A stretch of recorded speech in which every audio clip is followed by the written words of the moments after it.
going? Yep. All right. Hello, everyone. I want to greet you with an hyperthermic introduction.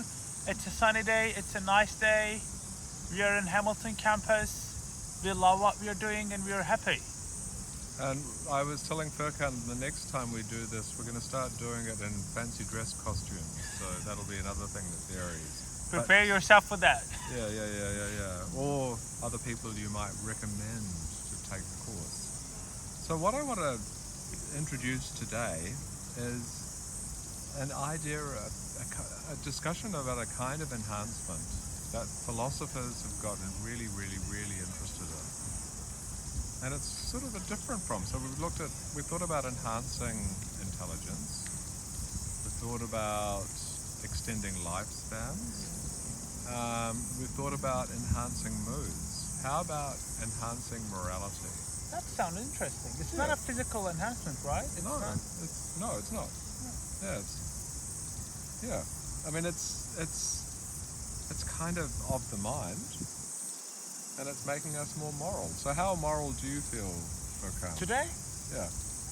Or just in general? In general, I feel like 7 out of 10, but today I feel 5.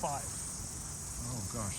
So Furkan's telling me that he may want one of the drugs or need one of the drugs that a couple of philosophers want to develop. Oh, philosophers are going to develop it. Philosophers don't develop anything, but philosophers are going to ask for other people to develop it. And they're going to tell people what a moral enhancement, or as they say, to make it sound cooler, not moral enhancement, moral bioenhancement should be. So the thing that they want is something that makes us, put simply, more moral. So yes, if Furkan's telling me he's not feeling particularly, he's feeling 5 out of 10 in terms of moral. So I'm wondering what he's planning on doing. Maybe a little bit of casual theft, or what are you going to do?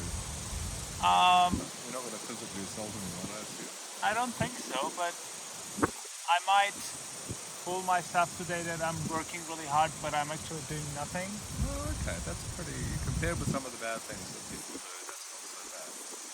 I'm not going to harm others, guys, don't worry. So the idea of moral enhancement, or moral bioenhancement, is sort of something that philosophers got interested in.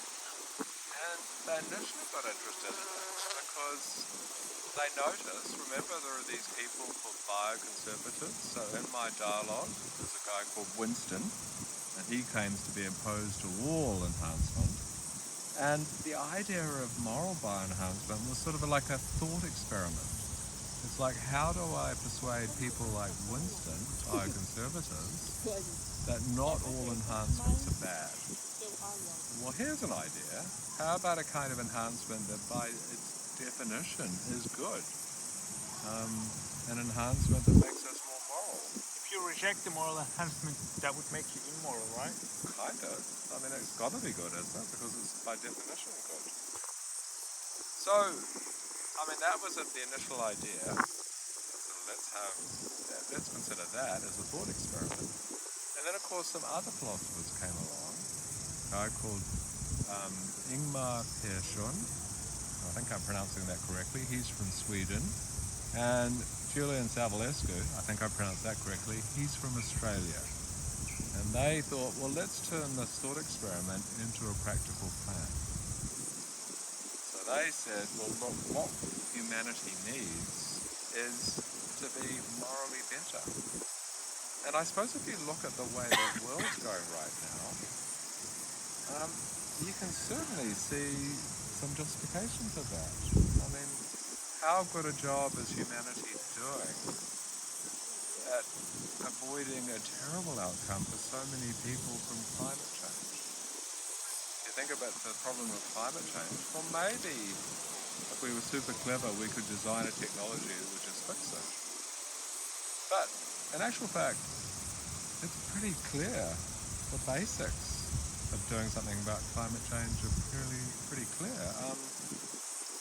Stop emitting so much carbon. And that's something that each of us has it within our power to do. But we don't really seem to want to do it. Or we do this. Well, of course, I would clearly emit less carbon. But I know Furkan is just going to buy a Hummer, and he's going to emit tons of carbon. So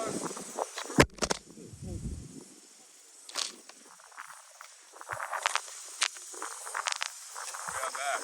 We're back. What happened? So there was obviously something offensive that was said there, but so that's the sort of the trap that we seem to be falling into. It's like, well, I won't do anything. I don't trust Furkan because he's clearly just going to say, "Ha, idiot, Aga, he's not emitting. Therefore, I'm going to." So it's a lack of trust. I won't take the first move because I predict he'll just buy another Humvee.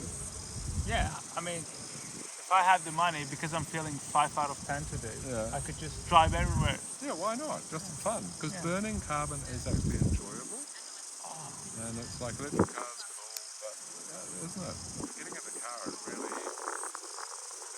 carbon.